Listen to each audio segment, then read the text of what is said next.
Sí. En primer lugar quería decir gracias, me quedo de pie un ratito porque les veo a todos mejor. Quería dar las gracias porque me hayan invitado a compartir con ustedes, con un colectivo con el cual yo he tenido más contacto con el colectivo médico que con el de enfermería, pero no dejan de ser personas que trabajan exactamente en lo mismo. Yo siempre he dicho que después de haber estudiado Derecho y ser juez, lo siguiente que me tocó estudiar muchísimo para poder ejercer mi profesión siempre ha sido medicina. Cuestión de suerte o mala suerte, no lo sé, pero me ha tocado estudiar mucho sobre una materia sobre la que yo cuando empecé no sabía absolutamente nada. No obstante, tengo que añadir como anécdota la que siempre digo, porque ayer mismo pasó algo que yo lo contaba, yo decía, a mí solo me llamen si está muerto, si no, nunca me llamen, porque soy pésima para la práctica de primeros auxilios, ya lo adelanto. Los muertos no me molestan, ya ven, en cualquier estado lo acepto con total normalidad, sin preocupación, pero los vivos no me llamen porque no sirvo, vamos, ni para pinchar una inyección. La verdad que me ha gustado escuchar las dos intervenciones anteriores a la mía, porque al final me demuestra lo que siempre digo, que todos hablamos de lo mismo desde distintas perspectivas y a veces no nos entendemos. Y yo en mi profesión lo que más he notado respecto del ámbito sanitario es esa utilización de diferentes lenguajes de especialidad en los que todos hablamos de lo mismo pero no nos entendemos. Les voy a contar, pues les puedo contar miles de anécdotas, pero igual que, no sé, que ustedes de repente viene un paciente por la puerta en una urgencia y dicen fractura de la lumbar 5 izquierda, y todos nos quedamos así, pues no sé, Esther y yo podríamos hablar de esto es un 153.1 y ella y yo sabemos de qué estamos hablando, igual que ustedes saben de lo otro. ¿Qué quiero decir con esto? Que uno de los principales problemas, el de los lenguajes de especialidad, es que tiene una inmensa ventaja, y es que los profesionales que lo hablan se entienden perfectamente, con cada uno con nuestras propias abreviaturas, pero el problema es que cuando dos profesionales diferentes utilizamos distintos lenguajes de especialidad, chocamos, y el choque a veces es un choque de trenes. Les cuento anécdotas que yo he vivido en mi experiencia profesional por usar lenguajes distintos. Recuerdo una víctima de violencia de género. Yo, como muchas veces, en este caso ya la conocí fallecida. Y claro, la pregunta es, desde el hospital se estaba advirtiendo, se intentó advertir a la justicia, aquí está pasando algo y a esta señora le podría pasar algo. Y el mensaje llegó, 4 meses más tarde llegó, 4 meses después del fallecimiento, quiero decir. Entonces la pregunta es, yo encontré el papel, el mensaje, porque claro, yo recuerdo cuando la policía me dice, no, pero los médicos avisaron, emitieron un parte de lesiones, sí, ese papelito tan bonito, que ahora lo han cambiado y me han vuelto loca, por cierto, cuando han cambiado el modelo. Antes era más sencillo, más simple, ahora tiene más detalles, pero tiene muchas páginas y a veces eso dificulta la lectura cuando uno tiene prisa. Pero independientemente de eso, es ese papelito que rellena, nunca he sabido si lo rellena el médico o el enfermero o enfermera. Para mí no es relevante quién lo rellena, sino el problema es lo que se escribe. Y les voy a contar una anécdota real.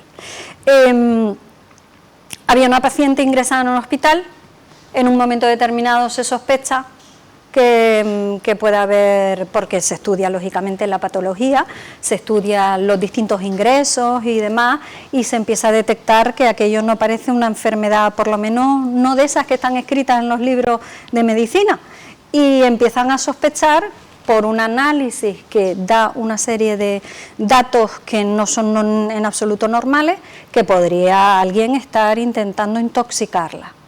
Pues claro, muy bien, los médicos dicen, vamos a intentar avisar. ¿Qué hacemos? Avisamos. Bueno, ellos, como siempre tan formales, hacen una reunión de esas sesiones clínicas en que debaten qué hay que hacer. Madre mía, yo creo que hubiera sido más fácil llamar a la policía y decir, ¿qué hacemos? Bueno, al final deciden emitir un parte de lesiones y alguien escribe en un papel, en esos de los partes que ustedes habrán visto, igual que yo miles de veces, 2 palabras. Escribieron 2 palabras para comunicar la noticia. Intoxicación medicamentosa. Claro, cualquiera que lea eso, fuera de ustedes, a ustedes no les voy a preguntar porque no me sirve lo que me respondan, pero yo pregunto a cualquier persona por ahí, ¿tú qué entiendes si lees intoxicación medicamentosa? Pues que alguien ha tomado más medicamento de lo normal. Pero de esas 2 palabras, alguien inferiría, le aseguro que un juez no, que alguien intenta matar a otra persona, que era la idea que había que transmitir, para que se abriera una investigación, lógicamente. Esa era la idea. Sin embargo, esas 2 palabras, ¿a qué condujeron? Se lo digo sencillamente. Eso llegó a un juzgado de guardia, claro que llega, como cientos de papeles que llegan. Y que alguien los lee rápido, yo no creo ni que llegara a leerlo el juez, porque muchas veces esos papeles no los lee personalmente el juez. Al juez se le da algo importante, para que ustedes lo entiendan. Claro, no puede leer, si en un fax entran cientos de papeles, no vale leer los cientos. Cuando al funcionario le llama algo la atención, le dice, esto aquí podría ser importante. Pero esto no, intoxicación medicamentosa.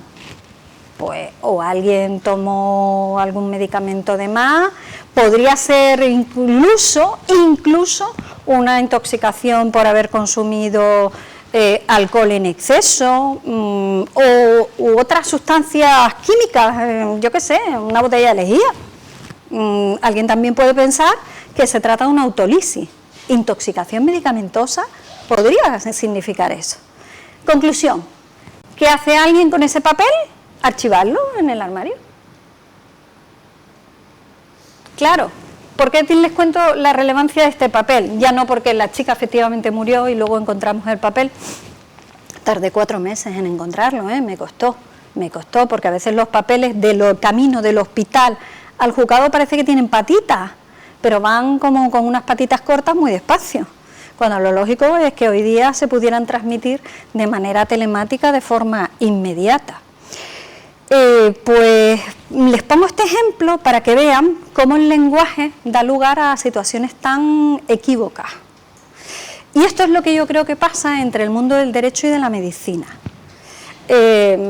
Ahora ya no es necesaria, se les pongo el ejemplo de la distinción ya manida de abuso y agresión sexual, que lógicamente yo entiendo que para los sanitarios era absolutamente irrelevante, pero para nosotros los juristas tenía mucha importancia, ¿vale? Y aún hoy día, aunque hayamos unificado esa nomenclatura, siguen siendo de importancia, y luego les pondré algunos ejemplos. A mí hay que irme diciendo, porque yo no suelo mirar el reloj. Todavía hay que, aunque esa nomenclatura se haya cambiado, para nosotros cuando hablamos de violencia sexual, y luego hablaré de ello, sí que tienen importancia distinguir entre unas y otras conductas, porque el abanico es impresionante.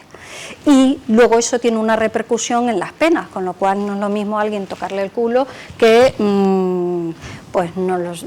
una penetración vaginal y anal, no es lo mismo, hay un abanico enorme. Entonces, primer problema que tenemos es el lenguaje. Queremos decir lo mismo, pero usamos palabras diferentes para significar exactamente lo mismo, entonces ya no nos entendemos ahí. ¿En qué hemos mejorado las cosas?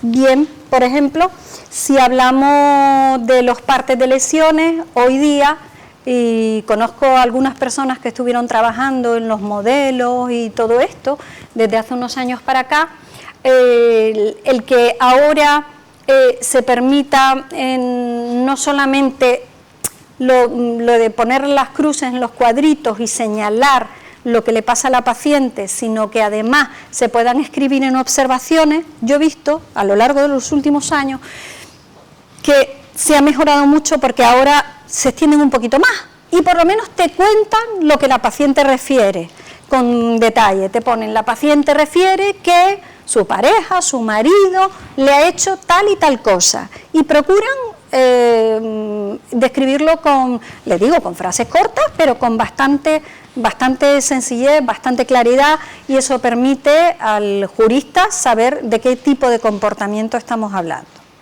Pero sí creo que tenemos que empezar por intentar hablar un lenguaje en el que nos entendamos todos.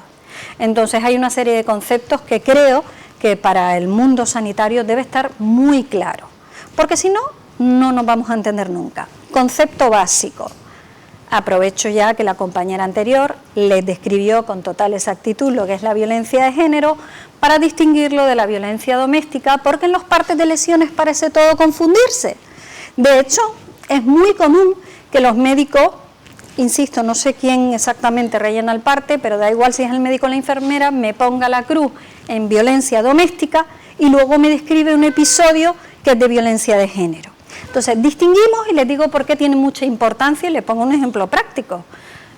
Yo misma, si ponen la cruz en violencia de género, va a ir a un juzgado especializado de violencia sobre la mujer.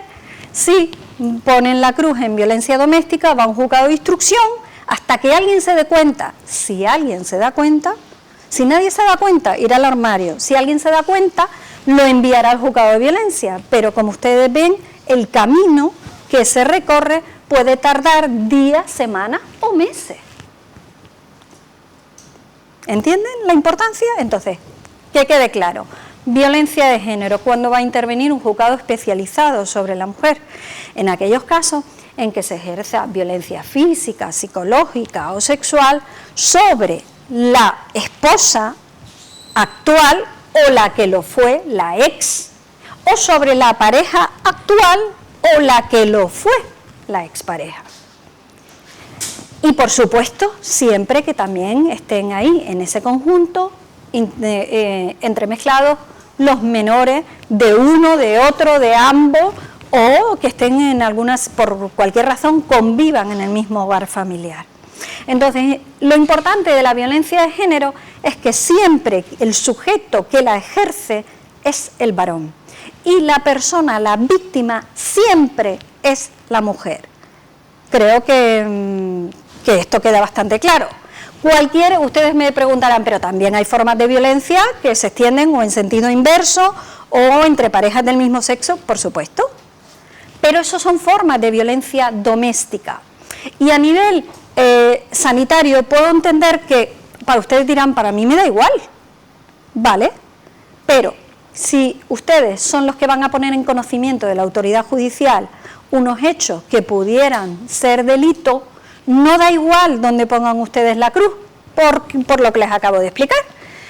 O va inmediatamente y al día siguiente el juez de violencia sobre la mujer va a asistir a esa señora, o va a ir a otro juzgado y hasta que alguien se dé cuenta de que esto está mal, pueden pasar días, semanas, que en algunos casos pueden no ser importantes, pero en otros pueden serlo mucho, ¿vale?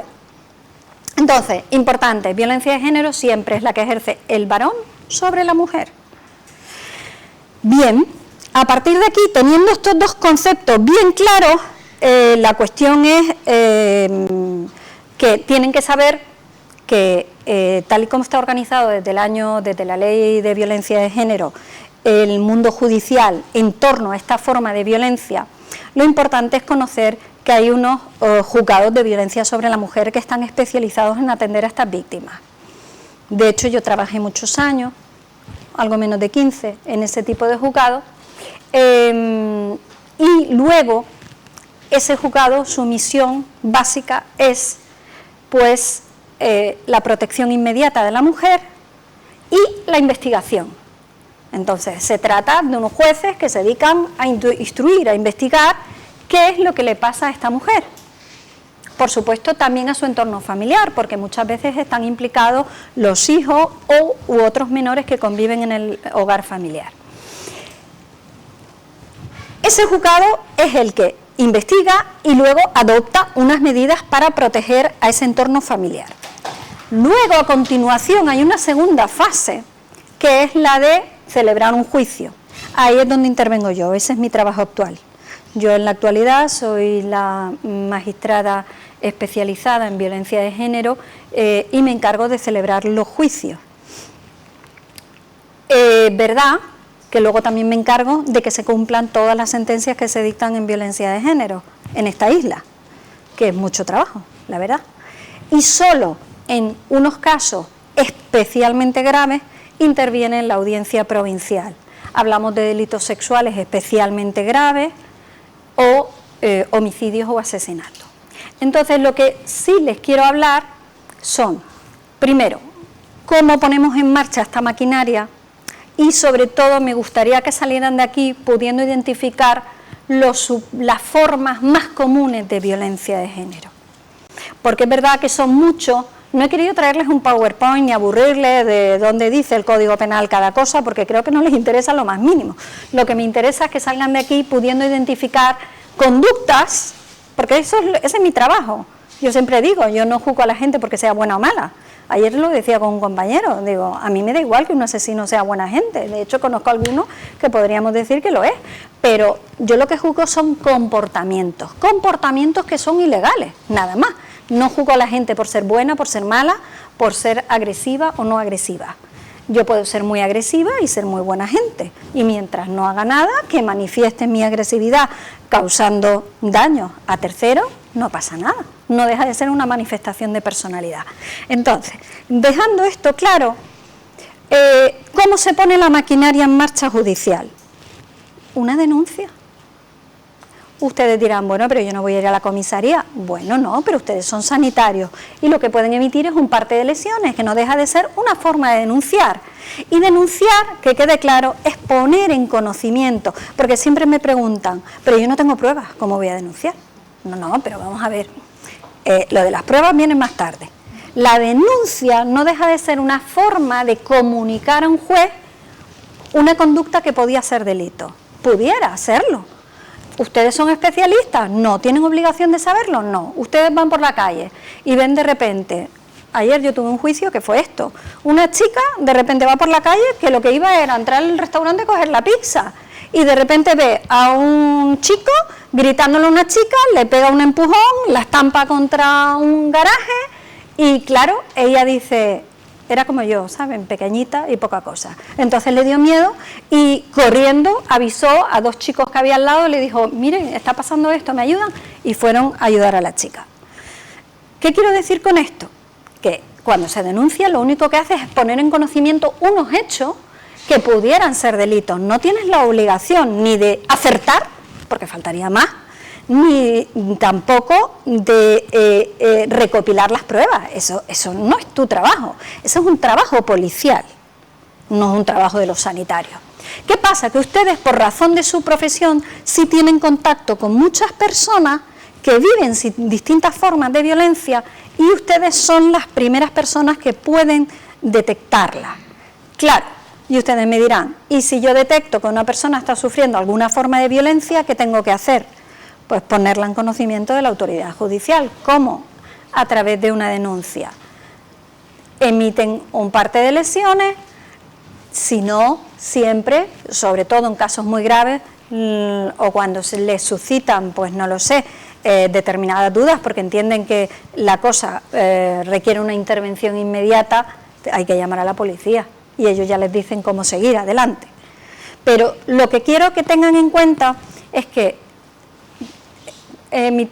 hacer una denuncia en la comisaría de policía, emitir un parte de lesiones, no son más que formas de lo mismo, poner en conocimiento de un juez un hecho que pueda ser delito. Sí. Es que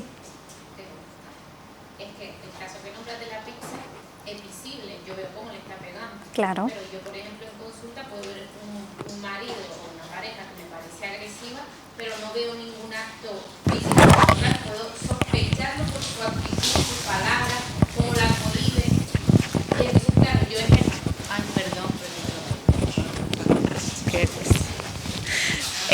En el caso que nombraste de la pizza, se ve el acto físico, la agresión, vale. Entonces es más claro, pero yo en consulta que veo un matrimonio, el señor, pues yo le puedo ver actitudes como la cohíbe, como es agresivo, pero no llega a actuar, digamos. Entonces, hombre, delante tuyo nunca va a actuar. Claro, en el caso de que, como has nombrado varias veces, los partos de lesiones los rellenan siempre el médico, nunca es la enfermera, no tenemos autoridad. Entonces, en el caso de que yo se lo comento a la doctora y se rellena un parte de lesiones, mi primera pregunta es cómo se investiga eso después, porque no lo sé. Vale. Y lo segundo es, en el caso... Sí lo sé yo. Eso sí. Entonces, en el caso de que luego se investigue, claro, la señora sepa que está siendo investigada por ese caso, mi miedo luego es que no acuda más a mi consulta. Y yo como matrona, si esa señora no acude más a mi consulta, no llevo el seguimiento de ese bebé, que es lo que me preocupa aparte de ella. Y me veo sin señora y sin bebé, es que... Claro, es que ese es el gran problema de la violencia de género. Entonces, no siempre... ese mismo problema, te puedo poner otro ejemplo, en que lo tengo yo como juez. Cuando yo sé que una persona está siendo objeto de violencia, quiero protegerla y ella no quiere colaborar conmigo. Yo siempre, tú me preguntarás, ¿y tú le puedes poner unas medidas a una persona para protegerla cuando no quiere? Con la ley en la mano, sí, te digo que sí. Mi experiencia profesional demuestra que no sirve para nada. Por eso yo intento pasar al plan B siempre. Necesito que la víctima me ayude y que colabore conmigo. De poco sirve como juez que yo le imponga unas medidas cuando va a salir por la puerta y se va de mano con él. Cosa que yo he visto, con mis ojos. Claro, aquí lo difícil es cómo actuamos. Primero, habría que, en el caso concreto que me plantea, ¿vale? Lo primero que habría que hacer es intentar hablar con la mujer a solas, porque tenemos que constatar si nuestra sospecha ella nos la corrobora o no. En función, si no la corrobora, difícilmente podemos continuar ni hacer nada, salvo que veamos algo muy lógico, muy obvio. Por ejemplo, yo he visto ojos morados montones y sé perfectamente cuando es un ojo morado. Me encanta lo de la excusa me caí en la ducha. Mira, yo me caí hace un mes en la ducha y en el ojo morado no se me puso, pero la pierna, el brazo y por todos los sitios donde caí se me quedó todo morado.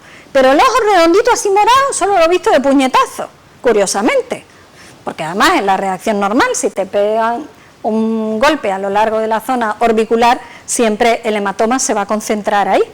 Entonces, a mí no me sirve que me digan me caí en la ducha o me di con no sé qué, porque ustedes como sanitarios sí son capaces de identificar, por ejemplo, cuando una señora te está mintiendo y te dice que un golpe que tú sospechas que puede habérselo dado, no tiene por qué ser el marido, pero alguien sospecha que alguien se lo ha hecho y ella te insiste que es que se cayó en la ducha, y tú dices, es imposible que te caigas en la ducha y te des de tal forma o en un sitio tan extraño.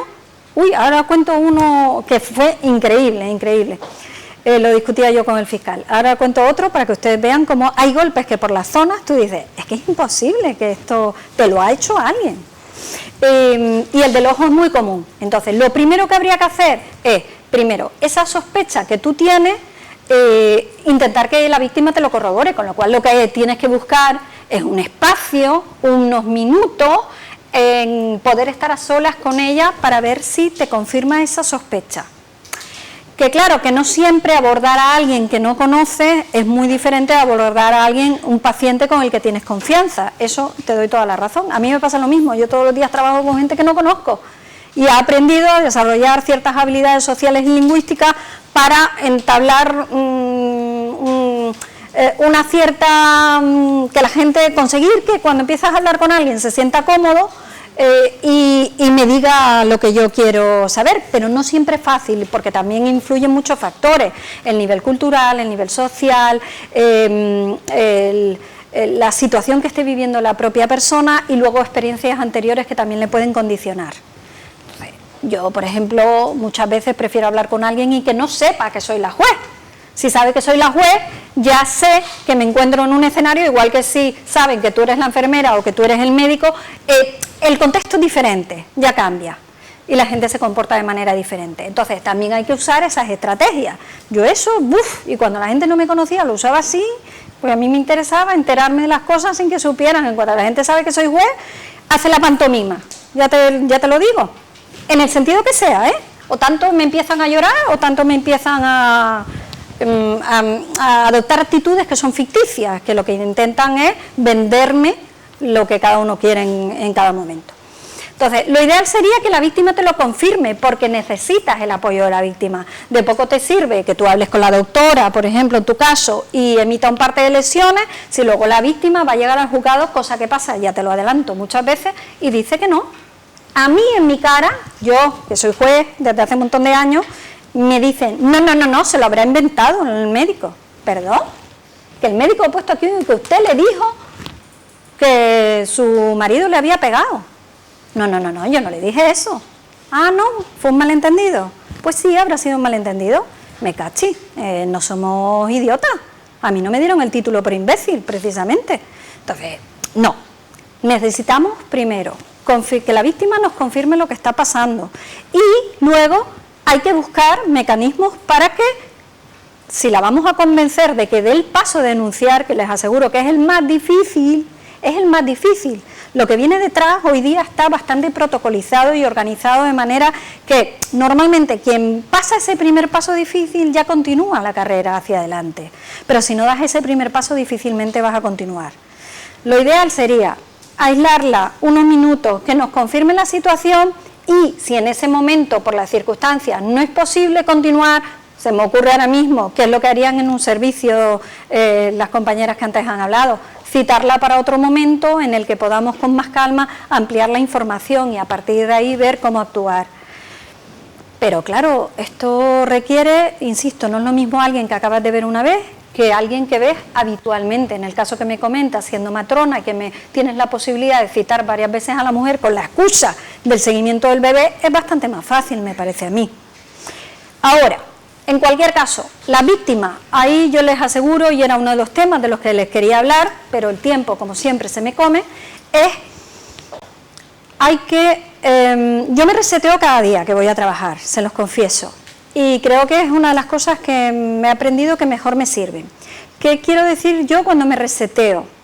Que intento todos los días esos estereotipos de género que todos tenemos formados a lo largo de nuestra vida, porque los vamos formando en la vida en sociedad, todos los días cuando empiezas a trabajar, soltarlo. ¿Por qué? Porque estoy cansada de que me pregunten si todas las víctimas de violencia de género son sumisas, apocadas, lloronas, depresivas y se visten de color gris. Pues no, es que yo no sé quién nos ha vendido esta imagen.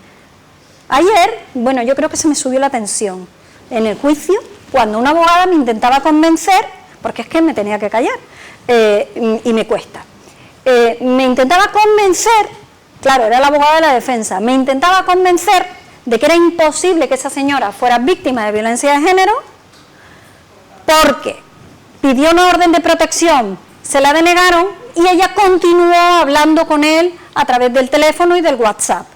Entonces eso significa que, fíjense el argumento, que no le tenía miedo, y entonces como no le tenía miedo no era víctima de violencia.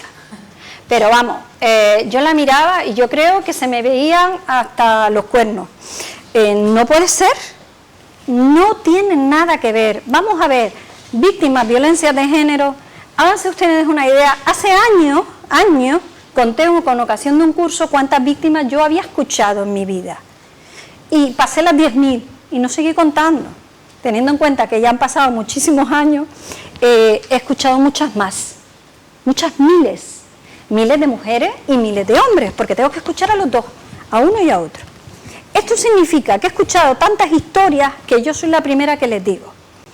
Hacemos perfiles psicológicos de mujeres maltratadas y de maltratadores, pero yo condeno cada día a maltratadores, ayer mismo, cuyo informe psicológico dice que no tiene actitudes machistas. Yo lo vi en el juicio, y le tuve hasta que llamar la atención, porque no se estaba comportando correctamente. Y yo estaba delante.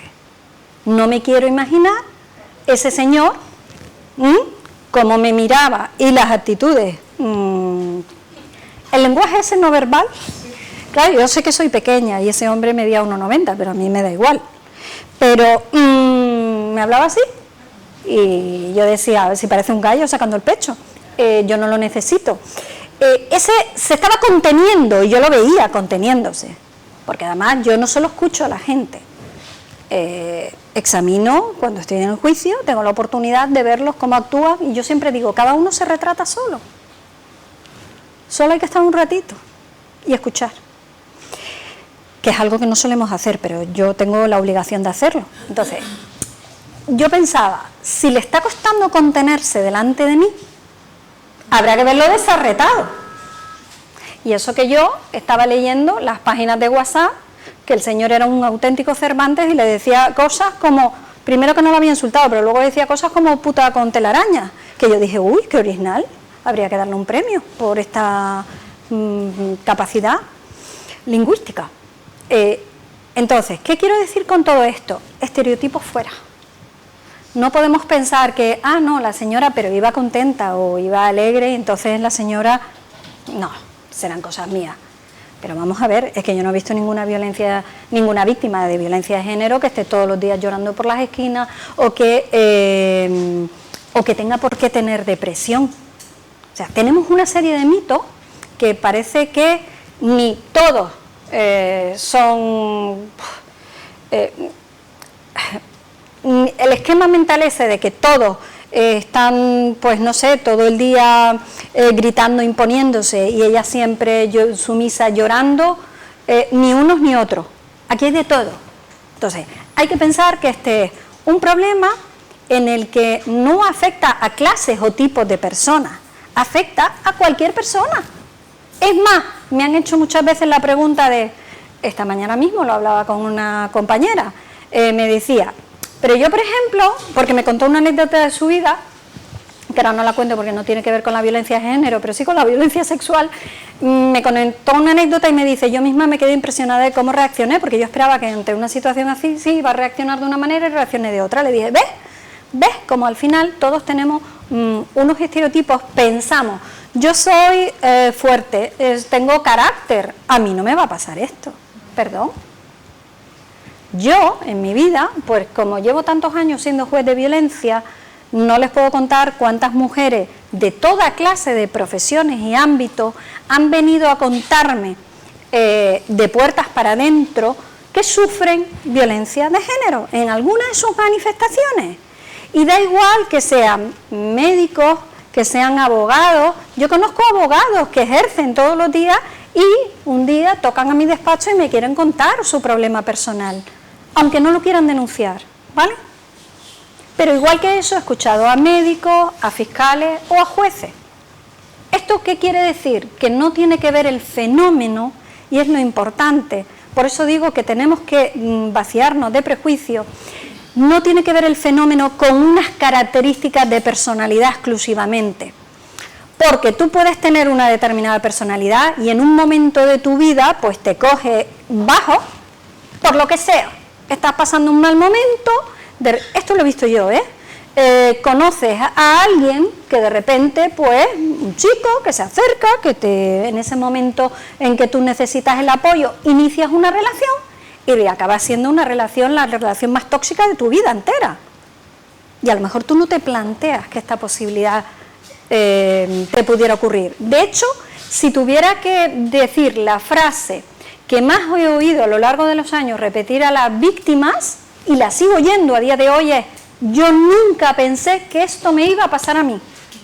Esta es la frase, y estoy segura que ustedes la habrán oído millones de veces, igual que yo. Esa es siempre la frase, porque esto que demuestra que esa mujer siempre piensa que lo que ve en las noticias, eso le pasa a otra, pero a mí nunca me va a pasar. Perdón, yo he levantado cadáveres de mujeres de 20 años y de 60, y ninguna pensó que la iban a intentar matar. ¿Me explico? Y lo mismo pasa con esa violencia hacia la mujer y hacia los hijos, que antes lo estaba comentando, no recuerdo si era Esther o... una de las dos lo comentó, un caso de mujeres, creo que fue Esther, que no sospechan que él puede hacer daño a sus hijos. ¿Por qué? Porque para empezar no te lo puedes creer. Es más, yo he visto a mujeres, piensen cómo funciona la memoria. La memoria es muy curiosa, la verdad, y hay muchísimos estudios sobre cómo funciona.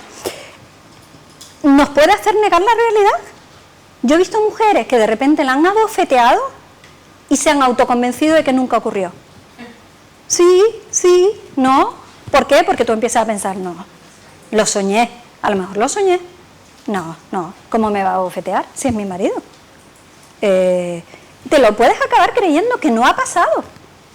Claro, eso es posible. ¿Por qué? Porque necesitamos sobrevivir y un mecanismo de supervivencia es intentar olvidar las cosas negativas que nos pasan a lo largo de la vida. Todos lo hacemos. y tendemos a conservar los recuerdos positivos. Eso es una característica del funcionamiento de la memoria. Entonces, la negación es el principal problema al que se enfrentan las personas que atienden inicialmente a las víctimas de violencia. Primero, la persona tiene que darse cuenta de lo que le está pasando. Mientras no se dé cuenta, siempre lo va a negar. Lo normal es que se den cuenta las personas que le rodean. Y ustedes son una de esas, por razón de su profesión, personas que pueden advertir, incluso antes de que la persona se dé cuenta de que está siendo víctima de violencia. Este es el primer problema, la negación. Hasta que tú no aceptas lo que te está pasando, no vas a empezar a pensar si voy a denunciar o no voy a denunciar, porque eso ya es el segundo capítulo y todavía estamos en el primero. Otro problema muy importante al que se enfrenta inicialmente una víctima de violencia es identificar los comportamientos. Es que no es tan fácil. Yo he ido a instituto y he preguntado a chavales de 16 años. ¿Mirarle el móvil a tu chica es delito? No. Pues es una forma de violencia, una forma de control. Entonces, hay un problema muy serio. Identificamos socialmente violencia contra la mujer con le pega. Yo lo veo todos los días, esta semana lo he visto, ayer o antes de ayer en juicio.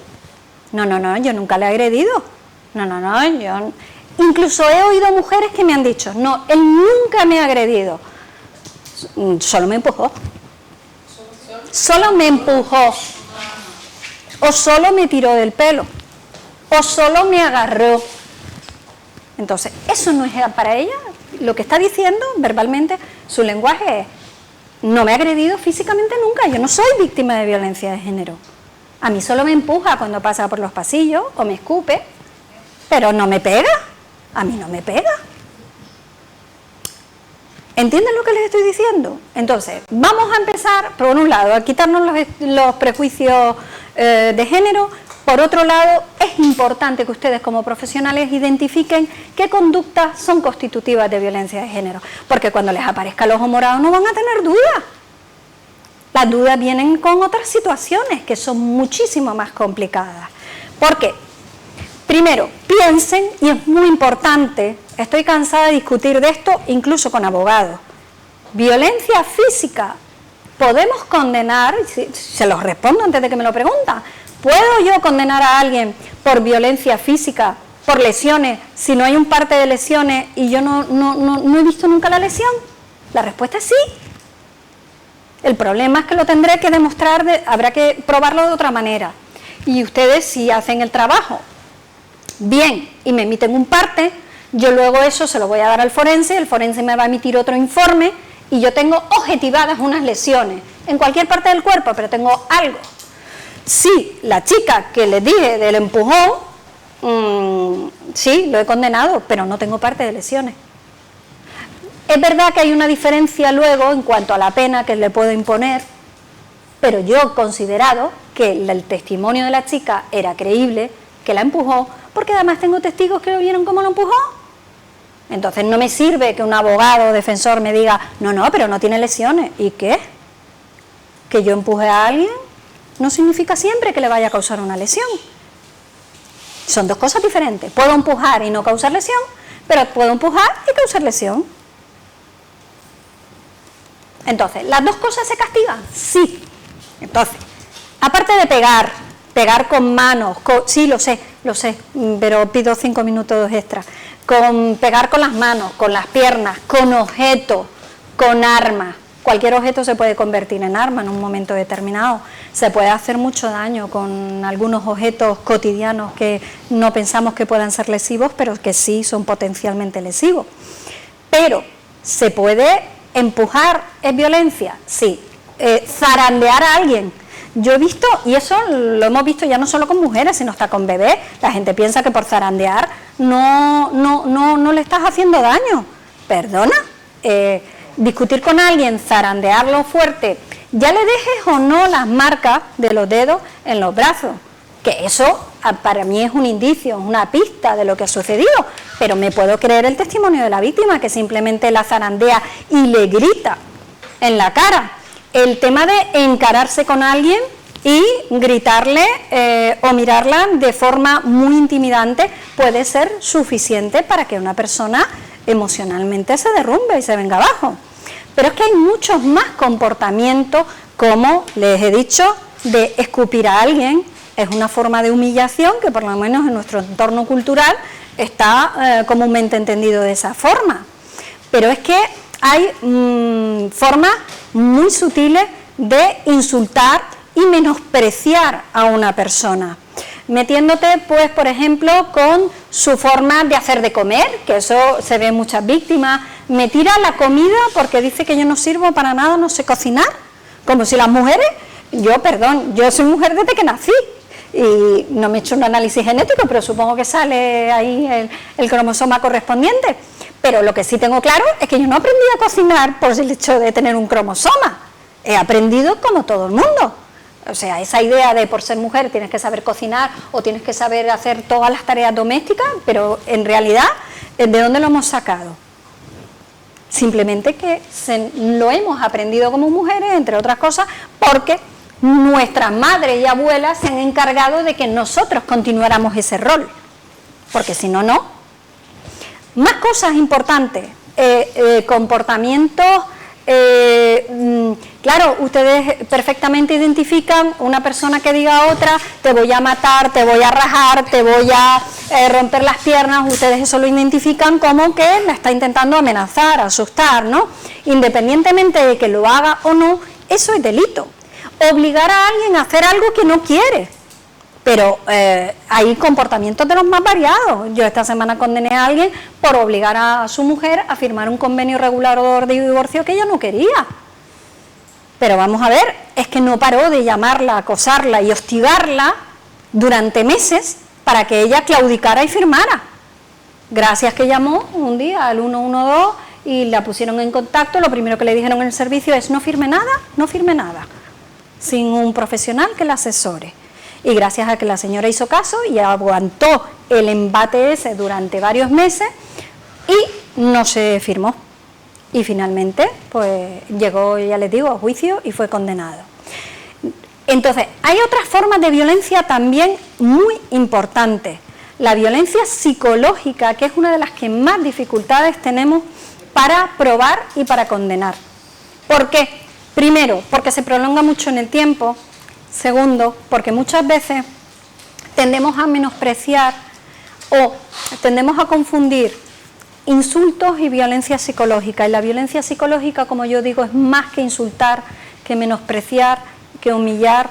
Y es muchas veces se va metiendo como debajo de la piel, quiero decir, que vas poco a poco, de alguna forma, manipulando a la persona, cambiando su forma de pensar, haciéndola sentir mal y al final consigues que haga siempre lo que tú quieres y de alguna manera la vas vaciando, despojando de su personalidad hasta convertirla en un muñeco. No es nada fácil la gente, yo veo en la calle, muy fácilmente dice, esa mujer sufre maltrato psicológico. Yo les digo que probablemente de todos los delitos de la violencia de género, el que menos condena tenemos en juicio es la violencia psicológica, por la dificultad de prueba. Necesitamos para eso la ayuda de profesionales, de psicólogos y psiquiatras que cuando atienden a las mujeres nos documenten y nos emitan informes de las asistencias que prestan. Y esto no siempre lo tenemos. O muchas de las mujeres que yo veo a veces son atendidas por distintos psicólogos y psiquiatras en distintos servicios públicos y privados sin que exista una forma de que nos enteremos de coordinar todos esos informes, todas esas historias que se van abriendo a una persona y a veces nosotros no nos enteramos de la historia completa. Porque a veces ni la mujer es capaz, yo estoy cansada de mujeres que me digan, sí, a mí me han visto, pero luego no sabe si le vi un psiquiatra, si le vi un psicólogo, si era quién, si era... Claro, también entiendo que están metidas en ese mundo complejo del que quieren salir y que es difícil a veces cuando hablan con tanta gente saber quién es quién. Todo esto dificulta mucho. Pero es que hay más problemas. Hay violencia sexual de la que ustedes tienen conocimiento de primera mano y tienen la obligación de denunciarla. No todas las víctimas quieren denunciar la violencia sexual, eso nos daría para una charla entera de una tarde, porque como muy bien dijo, no sé quién de las dos lo comentó, son muchas las mujeres que nunca denuncian la violencia sexual, probablemente de lo que menos se denuncia, porque en el seno de la pareja se da por hecho de que sigue existiendo una especie de obligación marital o parental de mantener relaciones sexuales aunque no quiera. Y luego porque al prolongarse la relación durante el tiempo es muy difícil cuantificar y segmentar en el tiempo cuántas relaciones han sido consentidas, cuántas no. Es muy difícil recordar detalles y que exista prueba. Yo a lo largo de mi vida he visto muchísimos delitos sexuales, pero les digo, todavía recuerdo los que he visto con muchísima violencia, porque son la minoría en la práctica. La mayoría, ¿por qué hay tantos delincuentes sexuales en este país? Ahora la gente se lo pregunta porque están haciendo el contador y la sociedad se ha dado cuenta de que tenemos un problema que la gente pensaba, no, hay 3 violadores, nada más.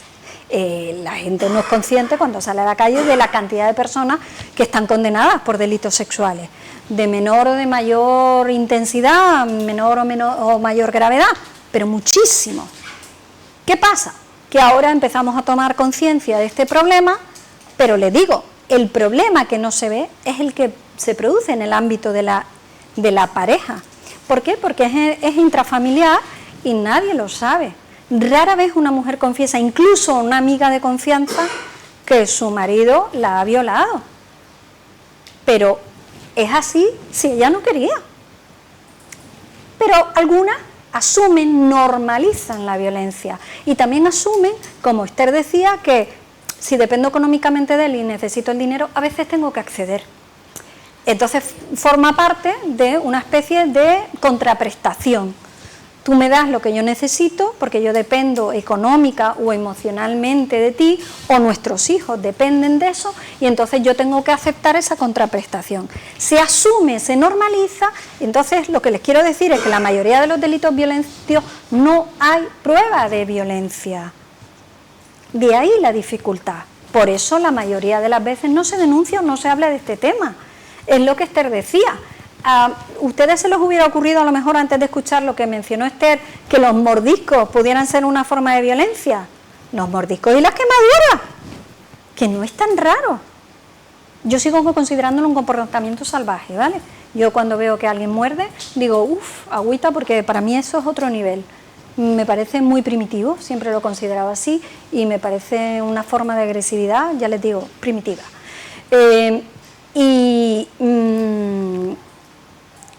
Se lo dicen a una mujer y ella no va a considerar eso como violencia. ¿Por qué? Porque no le pega un puñetazo, que eso sí es violencia, lo otro no. Entonces, el problema de identificar los comportamientos, los tienen que saber identificar ustedes como profesionales, pero también las propias víctimas tienen que darse cuenta de lo que está pasando. Y eso es un proceso que no siempre es breve, no siempre es corto, a veces es muy largo, a veces algunas pasan meses o años hasta que se identifican como víctimas. Y luego hay que dar el siguiente paso, que es denunciar y poner en marcha una maquinaria, que siempre se pone tarde, cuando muchas veces las pruebas se sorprenderían a cuántas veces yo condeno a hombres por violencia en la que cuando ella denuncia no hay parte, pero ¿cuántas veces fue al médico? Y ella misma te lo dice, le mentí al médico, le dije que la nariz rota me la rompió él, pero yo le dije que me había caído. Eso lo he oído yo muchas veces. Entonces, cuando tenemos prueba, como yo digo, médica, prueba objetiva de unas lesiones, a lo mejor no formulan la denuncia. Cuando pasa algo que a lo mejor no es lo más importante, como decía Esther, pero en ese momento, por lo que sea, porque ya llegaron a su tope, al vaso lleno, deciden denunciar, a lo mejor en ese momento no tenemos pruebas y entonces se enfrentan a una situación muy frustrante. ¿Te va a apoyar o no te va a apoyar el sistema judicial? Porque a veces te enfrentas con que luego te lo archiven. Yo misma he sentido esa frustración, no en tema,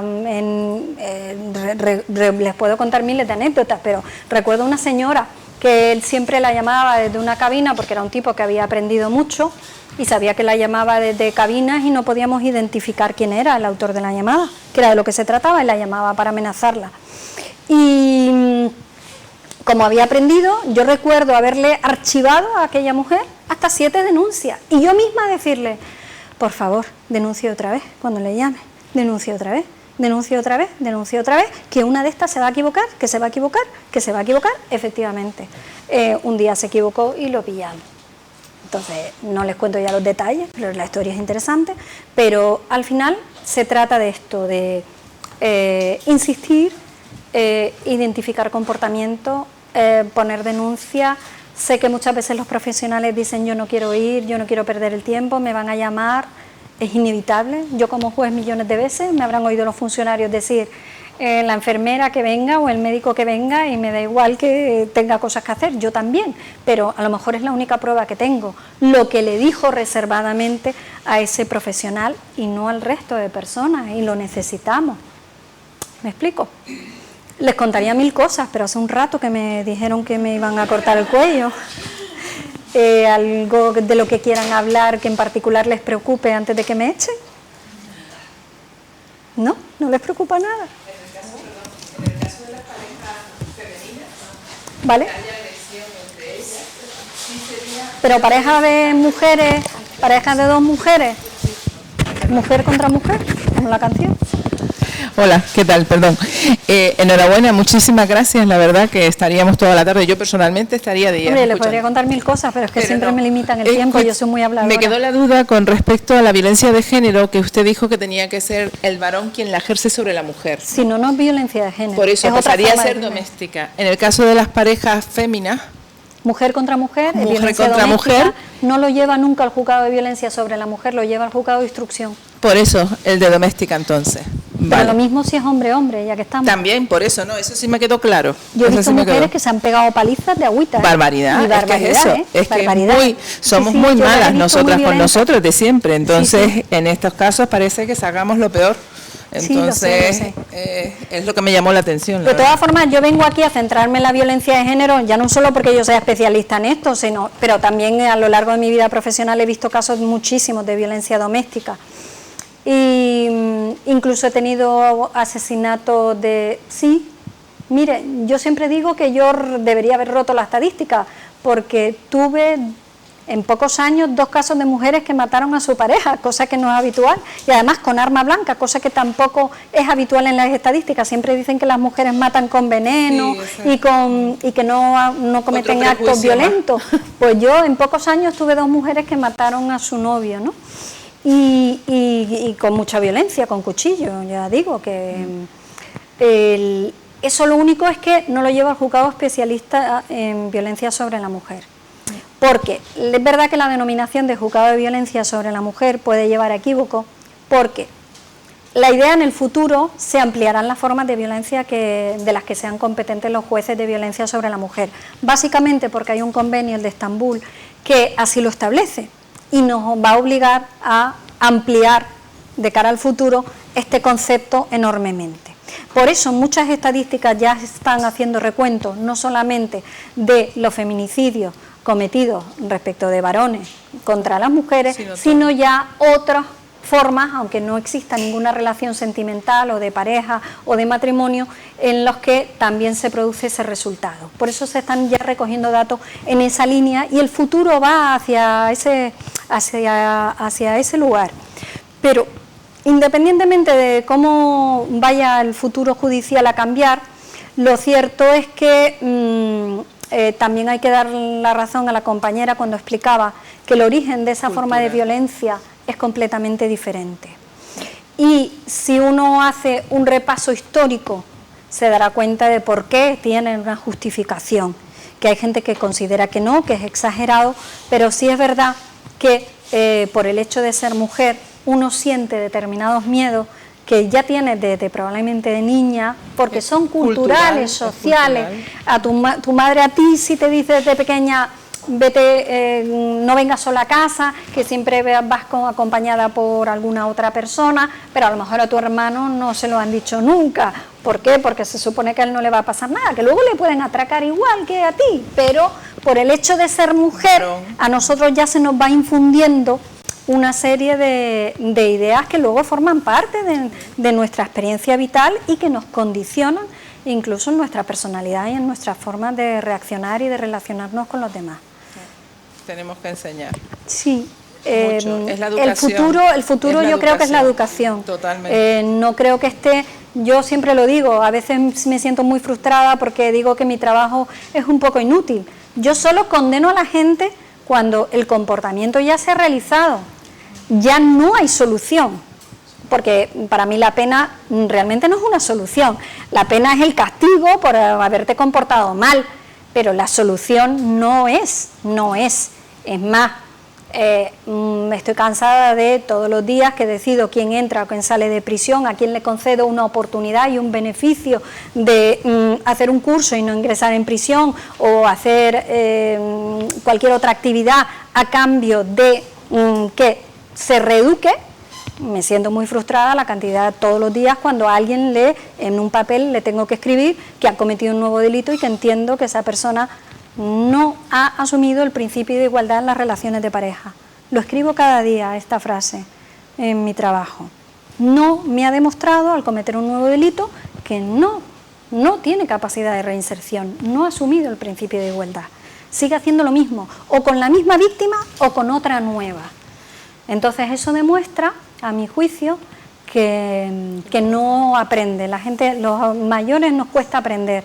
Yo también estoy de acuerdo con que el futuro está en la educación, en la gente joven. Por eso cada vez que tengo la oportunidad, me invitan a un instituto, voy a hablar con la gente joven, pero me sorprende que tengan tan asimilada la teoría, parecen sabérselo todo, le preguntas un concepto y de verdad te lo dicen bien, pero luego al mismo tiempo te cuentan que en la pandilla es normal que el chavalito que a mí me gusta me mire el móvil o que tenga las claves de mi móvil para leerme mis mensajes, o que yo salga con mis amigas y le tenga que mandar una foto para que sepa que estoy con mi amiga y que no estoy con otro chico poniéndole los cuernos. Perdón, ¿de qué estamos hablando? Y no identifican, dentro de estos ejemplos que yo le pongo, conductas de violencia de género. Hay conductas de control cuya finalidad no es otro que coartar la libertad de la otra persona, que luego bajo este problema legal hay un problema también psicológico, de inseguridad, de inmadurez, de una serie de problemas que, insisto, pertenecen al mundo de la psicología, que no es el mío, pero mi trabajo siempre es actuar a posteriori, cuando el daño ya está hecho y desde mi punto de vista no es susceptible de reparación. La pena no pretende reparar el daño causado, sino simplemente quitamos de en medio a la persona que ha causado un daño a la sociedad porque entendemos que no está capacitada para vivir en sociedad, pero antes o después va a volver al redil y entonces o está preparada y lo ha aprendido o volverá a hacer lo mismo. Y ustedes no se imaginan la cantidad de... Yo porque los leo todos los días, los antecedentes penales de la gente, pero todavía me sorprendo cuando veo una chica que va al juzgado por una denuncia, por un tema de violencia, y se entera, con ocasión de esa denuncia, que él ya tuvo problemas con otra pareja, con otro... O sea, que no es un tema nuevo, que esta persona es un maltratador, y tú estás viviendo con un maltratador, y no lo sabes. No les estoy metiendo miedo para que ahora cuando lleguen les pregunten a sus parejas o algo si los han condenado antes, pero les aseguro que muchas mujeres viven con hombres sin saber que han sido condenados. Por eso existe esa idea, ese proyecto que están por ahí estudiando en el gobierno de sí comunicar a las mujeres que sus exparejas alguna vez han sido condenadas. Yo no voy a entrar en si es buena o mala idea porque, insisto, mi trabajo no consigue, yo no me encargo de la política criminal, no tengo que decidir cuáles son las mejores opciones para evitar la criminalidad. Yo insisto, mi trabajo es actuar cuando ya se ha producido la criminalidad. Quería hacer una pregunta. Si no me cortan el cuello. Es la última pregunta. Ya, yo aquí soy una mandada, no gobierno. Perdón, me ha quedado muy claro que la violencia de género es la violencia que ejerce el hombre contra la mujer, pero siempre se habla de parejas y exparejas. Le voy a poner un ejemplo. Si yo tengo un vecino que me humilla, que me insulta y me amenaza, ¿eso no es violencia de género? ¿Han tenido alguna vez alguna relación? Nunca. No es violencia de género y no lo va a llevar el juzgado de violencia sobre la mujer. Lo va a llevar al juzgado de instrucción. Ajá. Es otra forma de violencia ejercida sobre la mujer, pero que ahora mismo no es competencia del juez de violencia sobre la mujer, que son dos cosas diferentes. Ojo. O sea... miren, tuve un caso muy interesante hace años. En caso de duda, ¿qué es lo que me deberían preguntar? ¿Qué pasa en caso de duda? Que esto es lo interesante. En caso de duda, lo debe investigar el juez de violencia sobre la mujer. Pero su trabajo acaba cuando constata que nunca ha habido una relación sentimental entre ellos. Pero esto es por razones legales de competencia y se lo tiene que mandar a otro compañero, no porque con ello no estoy diciendo que esa conducta no sea una forma de violencia ejercida sobre la mujer, pero que ahora mismo con la ley en la mano a día de hoy no la investigaría el juez de violencia y yo como juez penal especialista en violencia tampoco me correspondería celebrar ese juicio, sino le correspondería a otro compañera o compañero.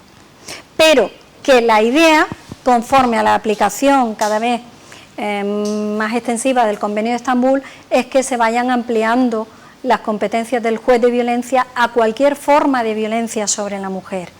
Pero les tengo que contar cuál es la realidad de hoy. ¿Cuál es el futuro? Yo también lo veo venir y sé por dónde vamos caminando, pero todavía pasará tiempo. Probablemente a lo mejor yo me he jubilado ya. Vale, pues muchas gracias. De nada. Pues muchísimas gracias por su atención.